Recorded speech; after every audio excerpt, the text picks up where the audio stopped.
Welcome to May with Royals, Rebels, and Romantics. Can you believe it's already May? We have such fun things coming up in the next few months for May and June. And as you know, summer's just around the corner. We're going to have some fun with fiction over the summer. So I'd love to know, what are some of your favorite historic fiction reads? We'll also be starting our tea and talk meetups where we'll have a chance to get together with a few people, have some tea, do some chatting about history. Our first two are going to be planned for Washington, D.C., Virginia area, and we're trying to put one together also in New York City. So if you're interested, please let me know. And now, sit back, enjoy our wonderful guests on Royals, Rebels, and Romantics.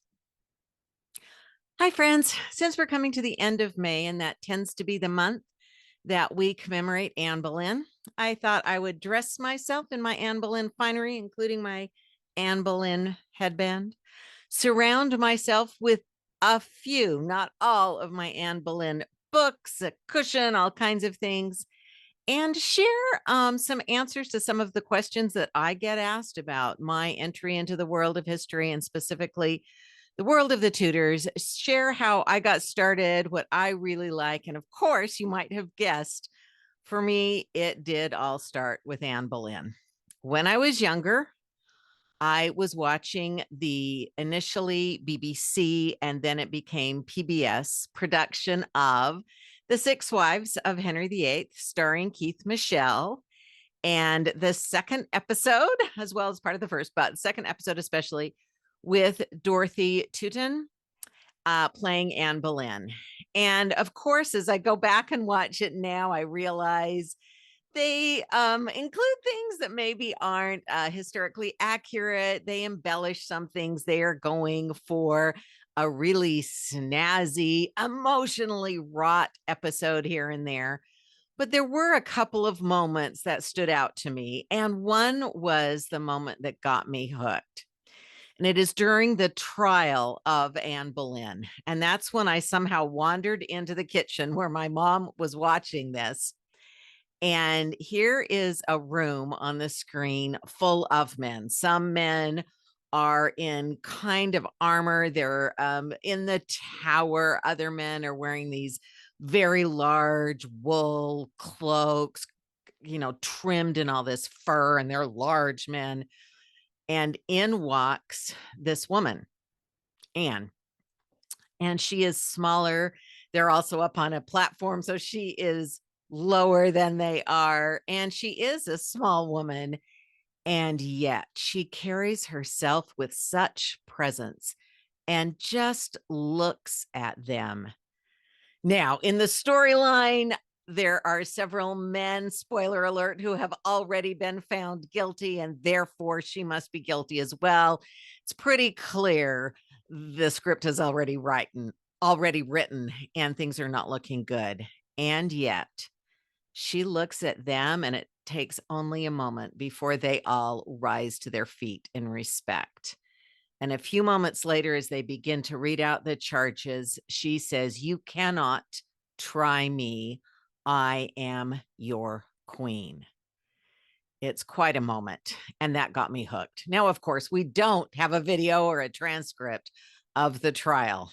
There are a lot of documents from the trial we don't have. But we do have moments where I believe we do see that spirit of Anne Boleyn, and that's really what got me hooked. So I just wanted to share with you some of the things that I have learned about her, some of the reasons that I continue to be so fascinated. I have been very fortunate to visit Hever Castle, the childhood home of Anne Boleyn. She was not born there. She was most likely born at Blickling, probably around 1501. We don't even really know the date, but probably around 1501. And yet we do know a few things. We know she spent a good part of her childhood at Hever, and you can visit there. The first time I went there was with Professor Susanna Lipscomb on a special Henry VIII tour where I made some dear, dear friends who are still my friends. And I was able to walk in places that Anne would have walked. I shared air in the same room as those two books, those beautiful books of ours that are at Hever that I was able to see, literally brought tears to my eyes. It's really quite overwhelming to be there where she was. And you can just imagine a young woman growing up. And she is sent at a fairly young age. This is one of the reasons we think she was probably born in around 1501, because in 1513 she is sent to the court of Margaret of Austria, a remarkable woman who is acting as regent and wielding power. It is through Thomas Boleyn, who had been an ambassador there and had struck up apparently a good relationship with Margaret, and was able to secure a place for his daughter in this most sought after of courts, where Anne Boleyn was able to join a household who received the ultimate Renaissance education. Of course, the Archduchess was surrounded with the best books, the best art, the best music. And as a member of her household, Anne would have been exposed to all of these things, would have been there to help greet the ambassadors and other visitors. It just would have been a magical time for someone we know was so intellectually curious, so eager to learn. And she spent some time there and was introduced to the idea that a woman could wield real power, and to the notion of courtly love, which is one of the ways that Margaret of Austria managed her household and kept people in line, was to allow courtly love within very firm boundaries, the language of courtly love. Anne was in just about a year transferred from that court to the court of France to be part of the household of Mary Tudor, when she married the quite elderly at the time French king. We know that marriage did not last long. And before too much time had passed, the king had died. Mary Tudor had been found to be not pregnant with the heir. And in fact, the throne, the French throne, then passed to someone who would become one of the great rivals and sometimes friends. Perfect example of a frenemy, Francois le Premier. And Anne remained in the French court. Much of the household went home, but Anne remained there and served Queen Claude. Now, this was a scintillating, sparkling household as well. Francis I wanted France to be the premier court in the world. And again, the finest in art, the finest in music, the finest in clothing. And Anne spent many years in the French court. She perfected her French and, in fact, most likely did serve as an interpreter when English visitors would come. And we think that in 1520, when this very showy, in fact, show-offy, I don't think would be too inappropriate, meeting was held between Henry VIII and Francis I, the Field of Cloth of Gold. It's likely that Anne went as a member of the French Queen Claude's household, and was there. So the two queens, Catherine of Aragon and Queen Claude, hosted the opposite. So the French queen hosted the English king. And so Anne Boleyn would have most likely seen Henry VIII at that time. Not that they formed any kind of relationship then. So Anne was highly placed and a much valued member of the French royal court at this time.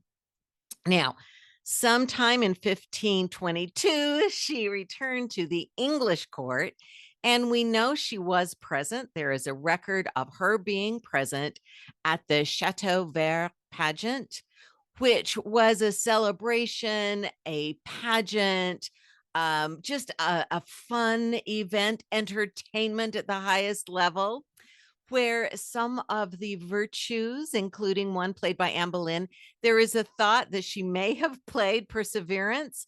We don't know for certain. There is a list of the ladies involved and a list of the virtues that were included. And if you just draw lines straight across, Anne Boleyn is across from Perseverance, but we don't know for sure she played that part, although it is certainly fitting. Other members of the English court would have been there as well, including Anne's sister Mary, the king's sister Mary Tudor, who by now is married to Charles Brandon, and others, Jane Parker, who becomes Anne Boleyn's sister-in-law. So there are a number of women, and of course, then the castle is threatened, and the knights come in and rescue these virtues. So it's one of those pageants that was a great celebration. It's held at York Place, which at the time was the home of Cardinal Wolsey. So think of all these people we have together. We have Henry VIII, Catherine of Aragon, Anne Boleyn, Thomas Wolsey, Mary Boleyn, just all kinds of people in this room. And so if this is 1522, over the next 10, 15 years, their lives would intersect in all kinds of amazing ways. Now, the king may have known of Anne at this time, Henry VIII, but he was not involved with her immediately. It was not any kind of love at first sight.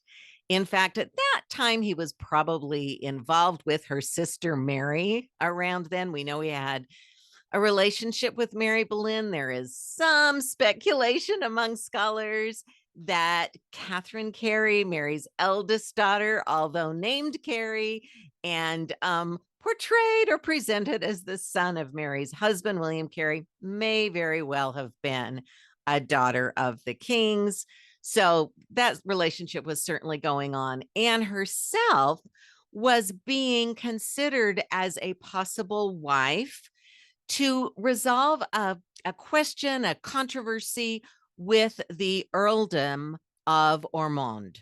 So Thomas Boleyn, Anne's father, was claiming that he ought to be the earl, having inherited, he believed, the title from his mother, but the Butler family thought not, and it had passed through the male line. And it's believed that Wolsey just thought, look, we'll just resolve this once and for all. We'll have Anne, the daughter of the Boleyns, marry the daughter of the Butlers. So when Anne and James get married, then their child will bring the two families together. Issue solved. We don't see a lot of support from the Boleyns. It's thought Thomas Boleyn did not support this idea. For one thing, he wanted the earldom for himself, not for his grandson. Thank you very much. And of course, Anne would not have been questioned, but Thomas may have had something else envisioned for his daughter Anne. That does not mean he had any thought of portraying her to the king, but he might have wanted a really advantageous marriage in England for her. After all, having been at the court of Margaret of Austria and at the French court and been so successful there, he may have thought she could do a little better than going off to Ireland. And so that marriage did not happen. There's some thought that Thomas Wyatt, a poet and courtier, may have either begun or possibly renewed. The Wyatts were neighbors of sorts of the Boleyns in Kent. But in any case, there is some thought that some of Wyatt's poetry may have been dedicated to or even about Anne. But the real romance of Anne's time when she returned to England was not the marriage to the Butlers or really Thomas Wyatt. It was her relationship with Henry Percy. So he is the heir to the Northumberland earldom, and a betrothal has been arranged for him and Lady Mary Talbot, who is the daughter of the Earl of Shrewsbury. And so that's what his father wanted. And the king had approved that betrothal. But Henry Percy and Anne apparently fell in love and began spending time together. He's in Wolsey's household. She's by this point in the household of Catherine of Aragon. So they are spending time together, and those around them knew that they planned to marry. And there may have been some kind of agreement between them. Later, it is denied that it was anything official. But in any case, Wolsey gets word of this and reaches out to Northumberland, to the Earl, and says, this is what your son is doing. It's recorded by George Cavendish, who worked for Wolsey, that Northumberland raced down from the north to confront his son and say that his son would not be marrying Anne Boleyn, the mere daughter of a knight. But in fact, this other marriage had been arranged that served the family. It was not about pleasing young people. It was about serving the family. And that's what happens when you are a member of a noble family. Your life is really not your own, and certainly your marriage is not your own. So Henry Percy is packed off to marry Lady Mary Talbot. Apparently that marriage straight away sort of falls into less than friendly grounds. And within a year or so, she accuses him of a pre-contract or a betrothal with Anne Boleyn. He denies it. And although they do not have a happy marriage and later separate, Henry Percy under oath denies that he had any kind of official pre-contract with Anne Boleyn. Spoiler alert, he has to deny it again later. So Anne is sent away from court. She has displeased those in power. She acted as if she could arrange her own marriage, and she potentially interfered with this betrothal that Northumberland and the king had approved. And so after a while, Anne comes back to court in around 1526-ish, maybe certainly by 1527, but most likely in 1526. The king sets his eye on Anne Boleyn. We don't know what changed. There are all kinds of suggestions.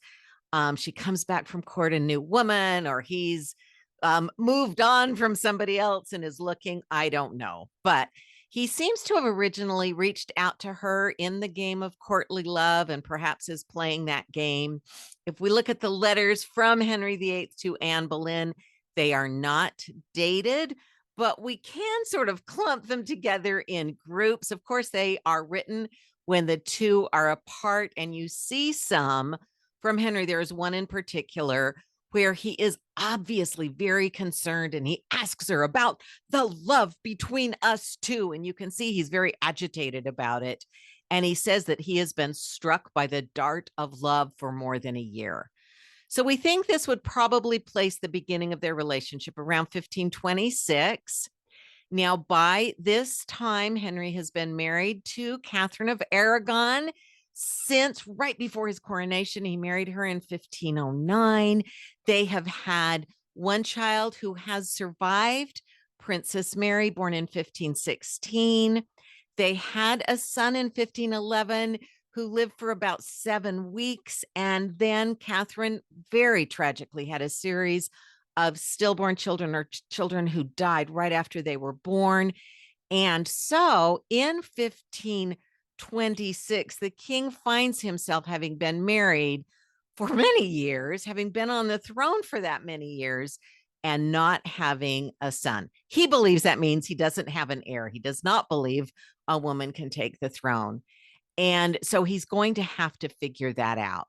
And it is in this time that his eye has fallen on Anne Boleyn. He is flirting with her. He is writing her these letters.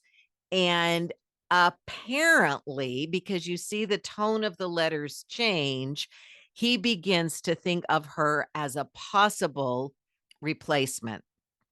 Apparently, she has declined the offer, although he makes her an offer that if she will be his mistress, he will do her the great honor of making her his only mistress. His only mistress. What kind of an offer is that? Well, apparently not good enough for Anne. She declines that and either believes he will leave her alone. We see her retreating to Hever again several times. Maybe she just wants him to move on to someone who would be willing.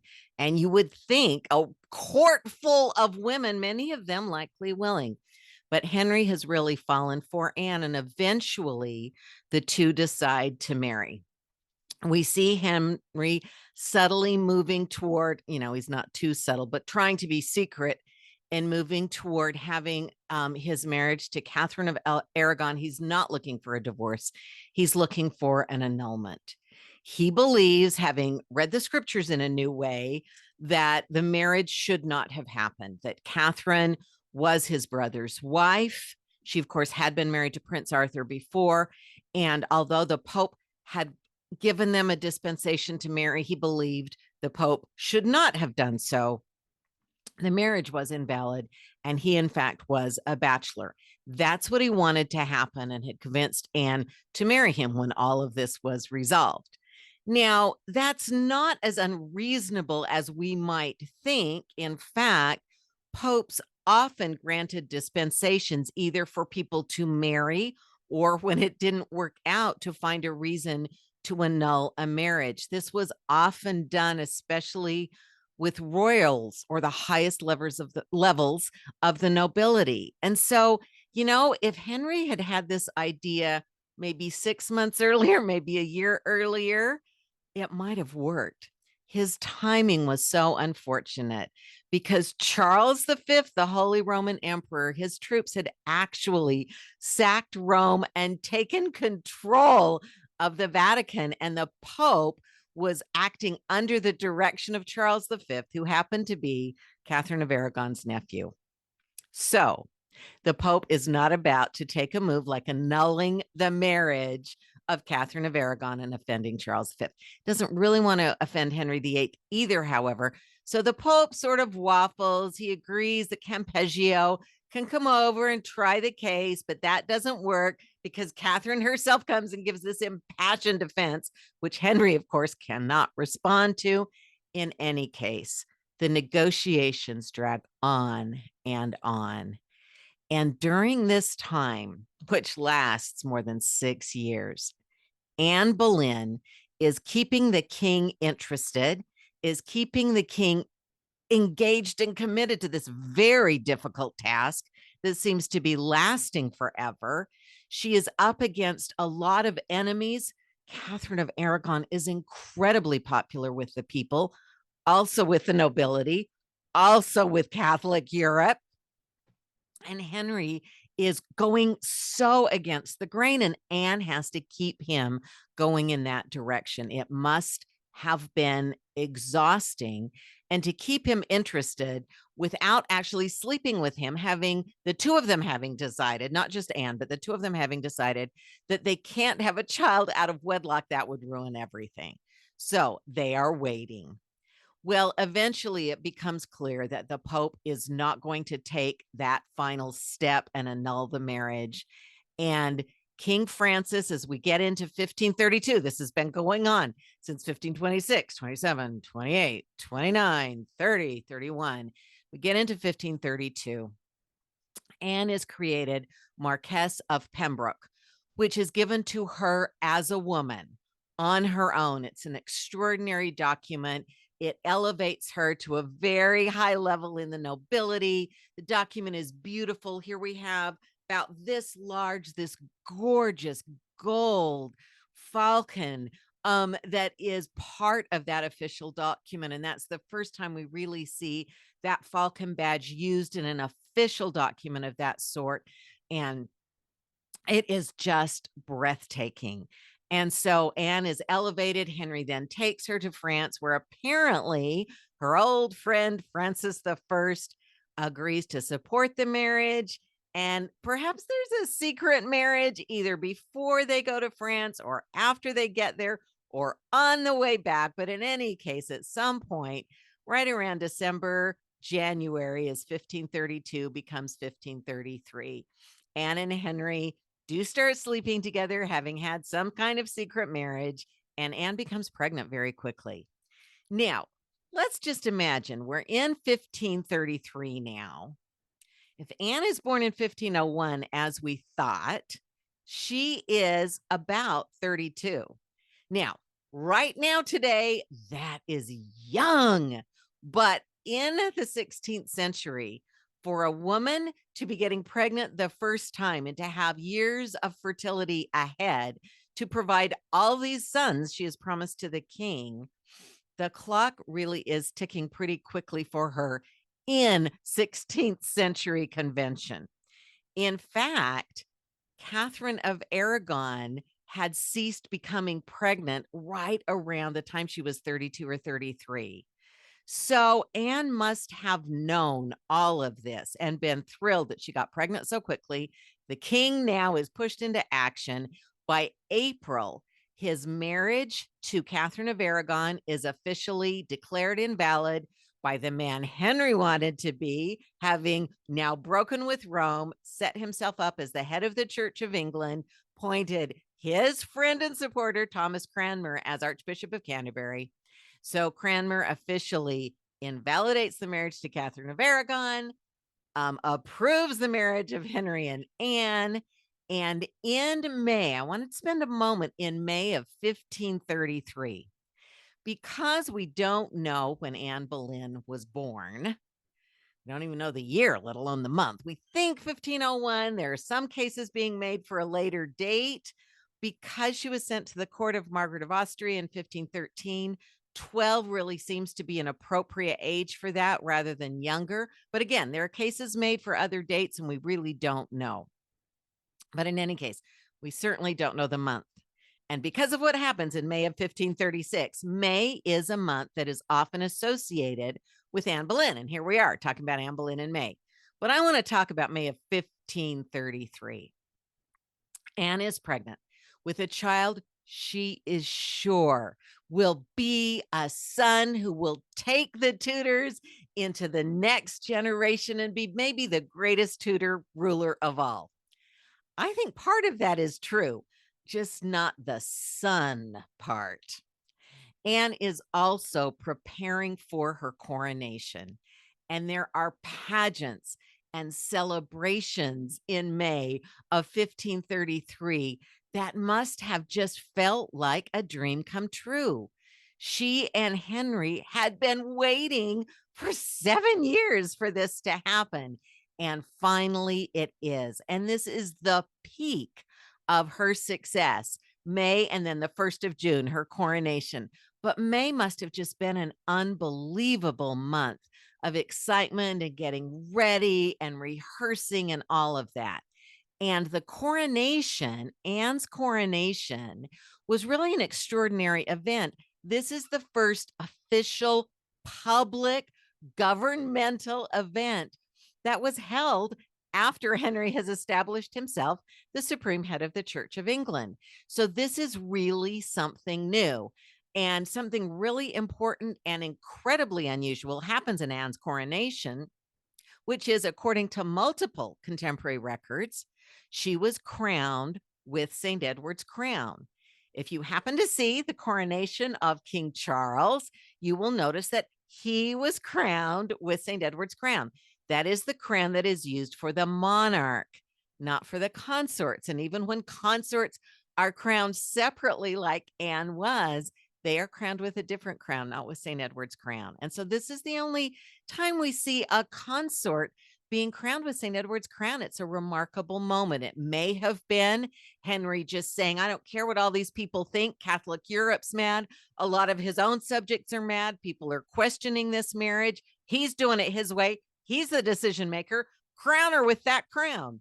Or perhaps it's to indicate not so much Anne herself as the baby in her belly, which is very obvious by now, that this is the heir. This is going to be the heir, that Mary is out of the succession and that this will be the heir. So Anne has these glorious moments in May of 1533. And then in June 1st, she is crowned. And as we know, as the next few months pass and she prepares for the delivery, for having this baby, the child is a girl. The baby is healthy. The baby is strong. The baby is bright. The baby is a girl. And so Elizabeth comes into the world in September of 1533. And although that does not destroy the marriage, that is not the end, but it is a huge disappointment because so much had been built on the idea that Anne would prove Henry was right by giving him a son right away. It was all about Henry being right, quite frankly. And that was Anne's job, to prove Henry was right. The decision to break with Rome was right. The decision to annul the relationship with Catherine of Aragon was right. The decision to marry somebody else was right. It was Anne's job to validate that by producing a son. Now, over the next 3 years of their marriage, there are reports of ups and down. Chapuis, the ambassador who does not like Anne and reports on every argument, does also report on the times that they are married together. And it is clear that their relationship has always been one of volatile emotions, of big fights and big reconciliations. And that seems to continue. Anne is dedicated to religious reform and is keeping books that could get her into trouble. In fact, when some of them are sort of obtained from some of her ladies in waiting, she takes them to the king. She shows the king, she engages. And even before they were married, she was engaging the king with these books and owns a New Testament in English. So she is moving for reform. That doesn't mean she's what we would call a Protestant, but she is involved and committed to reform. And as time goes on, we think she might have been pregnant in 1534 because there is a medal that was struck for her. There are just a few left over. It's the only contemporary image we have that we can place on a particular year in 1534. It's likely that would be struck for something like a royal birth, but there is no royal birth. There is no official record of that. She may have been pregnant earlier, maybe in 1535. We don't know.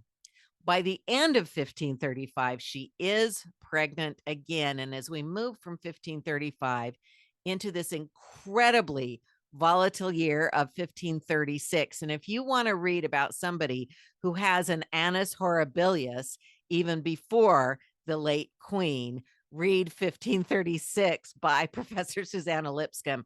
Henry VIII has a terrible, horrible, no good, very bad year. So one right from the start, in January, Catherine of Aragon dies. Now, that's a mixed blessing for both Henry and Anne. Henry is supposed to have declared, we're free from the threat of war, because the idea that Charles V might actually come after Catherine, invade England to put Catherine back as consort was always kind of out there.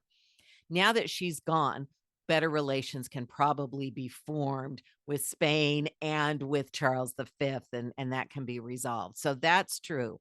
On the other hand, Henry has lost the person who really knew him best. Catherine knew him in 1509 when everything was possible. She knew Henry at his very best, and she loved him for who he was. I don't think anyone ever knew Henry as well as Catherine did, and I think he knew that. I think losing her was a huge loss for him, even though he might not have admitted it. Anne doesn't realize what a loss it was for her. It might have seemed like a huge relief initially. Now, she's the only queen of England. No one can say, well, the real queen's Catherine, because Catherine's gone. But in fact, it turns out Catherine was a bit of a safeguard for Anne, because when things start to go bad for her, Henry won't have Catherine making sure he has to stay in the marriage with Anne, or he'll be asked to take Catherine back. So Catherine was a bit of a guardrail and didn't even realize. But in any case, Catherine dies, and then Henry has this terrible jousting accident. Probably when he's practicing, it's not even a real joust. In Natalie Grueniger's book, which you can see above me, The Final Year of Anne Boleyn, she talks a lot about the jousting accident and what that meant for Henry and his sense of himself. And that was very important. And then for Anne, the most terrible blow of all, she loses the pregnancy. Now, she says it was because she was so upset either by Henry's terrible accident or by his ongoing dalliance with one of her ladies. But in any Jane Seymour, but in any case, she loses the baby. Now, this doesn't mean that Henry never sees her again or ever spends any time with her again. She is still officially the queen. They are still planning things. They are still going to engagements together. He is still spending time with her. To me, this completely wipes out any possibility of the rumor that there was something wrong with the child when it was born, and that proved Anne was a witch and Henry believed Anne was a witch. Henry was one of the most paranoid, suspicious people on the earth. And if he had thought that there was any chance there'd been something wrong with that child or that Anne was a witch, he would never have been in the same room with her again. None of that happened. So they were devastated by the loss, but it is not clear that by then he's through. As time goes on, however, we do see things at court changing. We see some things politically changing with the death of Catherine. The French alliance may not hold. There may be an opportunity to reach out to Spain or the Habsburgs and form an alliance there. None of that is in Anne's best interest. We see some kind of a relationship with Jane Seymour. We see descriptions, and of course, we're not there, no cameras, but we do have Chapuis and others describing moments in Henry's relationship with Jane. For example, he sends her gifts. There's a description of him sending her a bag of money as a gift, and she kisses the letter. She doesn't open it.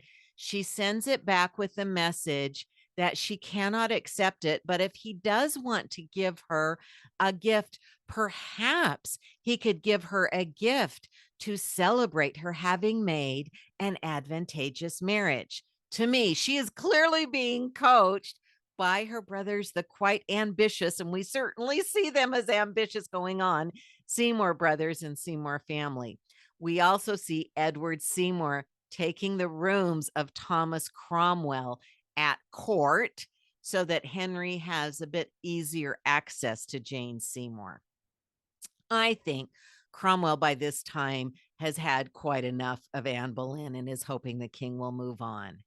Now, toward the end of April, we don't know everything that happened. There's a relationship or a conversation, rather, that she has with Henry Norris that is reported later, where Anne Boleyn, who should have known better, oversteps the bounds of courtly love and says to Henry Norris, when she's sort of chiding him for not being a good enough suitor to her lady in waiting, that he instead is, quote, looking for dead men's shoes, for if aught but good were to come to the king, you would look to have me.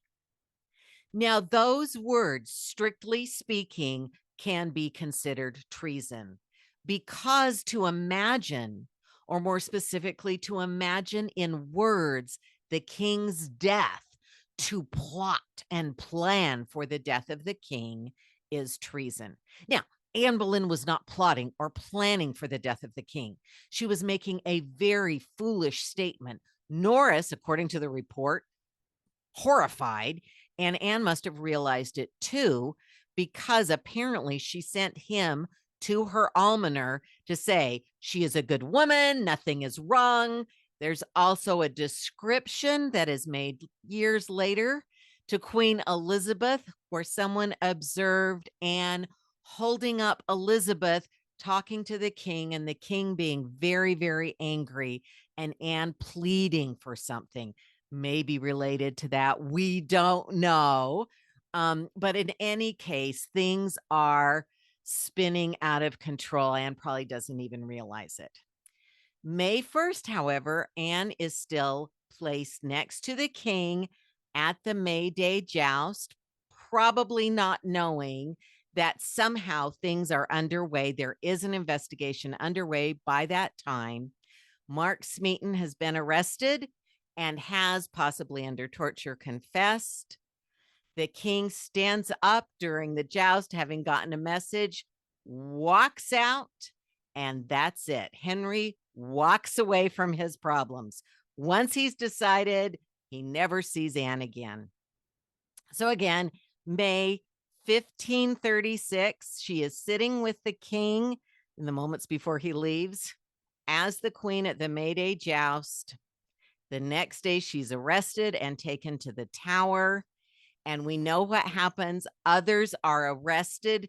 She is put in the Tower and kept with women who are not her friends, who were reporting on everything she says. She's trying to figure out what could be happening, what could be going wrong. Apparently is babbling. I know I think better when I hear myself talk out loud. Maybe she's doing that. And as time goes on, of course, she mentions Weston, she mentions Norris, she mentions, and more arrests come. On May 17th, the 5 men, including her brother, are executed on Tower Hill. And on May 19th, Anne Boleyn, Queen of England, crowned with St. Edward's crown, although by May 19th, after she's been found guilty of committing adultery and conspiring the king's death and these things, the marriage is then annulled. His marriage to Anne is annulled. So I don't see how she could have committed adultery. But in any case, we don't quibble over things. And she is executed. Now, she is executed with a sword rather than on the block with an axe, as was more common. Those executions in England were sort of known to be kind of a mess, and often one chop didn't do it. And I think Henry is I mean, if you're going to kill your wife, you don't want it to be a total bloodbath for people to talk about. After all, everyone in the world, not just his court, but all over the world, people were stunned. This hadn't happened before. Even Chapuis, who wasn't exactly sorry Anne Boleyn was going to be leaving the picture, could not believe there was any validity in the charges against her and didn't seem to think it would really come to that. In fact, there are some indications that even Anne really, right up till the end, one report says as she's walking toward the scaffold, she's looking over her shoulder as if she really believes that someone's coming to say, okay, never mind. You're not going to be killed. We're just going to send you away. She seemed to really believe it wouldn't come to that, as did other people. The king had, in fact, sent to Calais, to France, for an expert swordsman. That request had been made before Anne's trial had even begun. So we know that the outcome was already decided. By the time she was arrested, and maybe even before then, but it was over. And so Anne Boleyn, Queen of England, was executed on the 19th of May, the stroke of a sword, and then buried in the chapel of St. Peter ad Vincula. Many, many, many years later, in Victoria's reign, they exhumed under the chapel, under the altar there, and found some remains they believed were Anne Boleyn's. They also found some that they associated with Catherine Howard, which was also executed, Lady Jane Grey. The Tudor time was a pretty brutal time. But I think Anne Boleyn in particular really changed Henry VIII. Catherine of Aragon as well, because Catherine believed he could do anything, but Catherine believed he could do anything great. And then Henry, when he met Anne, he believed he could have what he wanted. He was so in love in a romantic way with Anne. I think really for the first time, head over heels. You read those letters to her and they're both, you see him doodling hearts around her initials and around their initials together. But you also see in those letters some erotic statements, to be sure, but also some sort of predatory statements about possessing her. And I think during the time he knew Anne Boleyn, he really began to believe he deserved it all. And if you don't give him what he wants, if you don't make things right for him, and Anne Boleyn's job was to prove he was right. And instead, he seems to have made another mistake. So he had to thoroughly blacken her name and turn her into something horrible so that he could go on and find someone else to do what he wanted and to give him what he wanted. Because once he executed Anne Boleyn, once he was able to turn against someone he had wanted that much and to instruct that her head be removed, I think it really changed Henry VIII. So that's just a quick journey through my experiences with Anne Boleyn. I have loved going to Hever. I've been able to be there a few times. One time I mentioned Professor Susanna Lipscomb. Another time I got to meet Kate McCaffrey. So Hever's incredibly special to me. I also love going to the Tower. The monument to Anne and the others who were executed there is probably not in the right place, but you know that that's where it happened. You can visit the chapel. And I love going to Hampton Court Palace, where there are some mementos of all of the wives, including now recently discovered that gorgeous falcon crowned and in full glory that was most likely there during Anne's time there.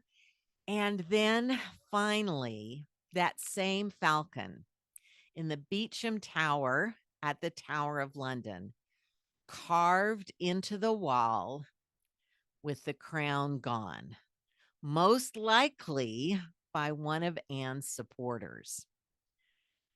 Anne Boleyn lived the whole life, bright, intelligent, religious, feisty, hot-tempered, angry at times, generous and giving at times, terrified at times. She was someone who lived her life first away from court and then at the very heart of one of the most volatile courts in one of the most volatile times in history. And it was Anne Boleyn who really got me hooked on history, on this period of history, on especially the women in history who absolutely 100% changed everything and really demonstrates to me. Anne Boleyn is one of the people who demonstrates to me that history shows us what's possible. And ultimately, there's this wonderful scene in Anne of the Thousand Days with my favorite Anne Boleyn, Geneviève Bujold, who says to Henry VIII when he visits her in jail, at the Tower, rather, it sort of looks like jail. It was not jail. She was in the royal apartments. Henry VIII never visited her. But there's this great scene where Anne Boleyn says to Henry VIII, "My Elizabeth shall be queen." And she was. And I believe Elizabeth was Anne's ultimate victory because it was her mother's daughter, as well as her father's, but her mother's daughter, who was the longest lasting, perhaps the greatest Tudor ruler, just as Anne had thought when she was pregnant with that baby, crowned with St. Edward's crown. I think it did come to pass. So that's what got me interested and obsessed with history and earned me the title, as I was very lovingly referred to one day at Hever Castle, as, yeah, that woman over there, she's one of those Anne Boleyn nutters. I am a proud Anne Boleyn nutter. I have been for a long time, and I always will be. Thank you for listening to me ramble on about my obsession with Anne Boleyn first, the Tudors second, and now all of history and Shakespeare. Thank you for joining me to discover yet another reason and yet another way how history shows us what's possible. Thank you for joining us on Royals, Rebels, and Romantics. I really appreciate your listening. Would also love it if you'd leave a rating. Tell me what you thought. Maybe share with a friend. Really helps. I also want to give a huge shout out to all of my wonderful patrons. If you've ever considered joining the patron family, this is a really great time. Thank you all for being part of this journey as we look at all of the ways that history shows us what's possible. Thank you.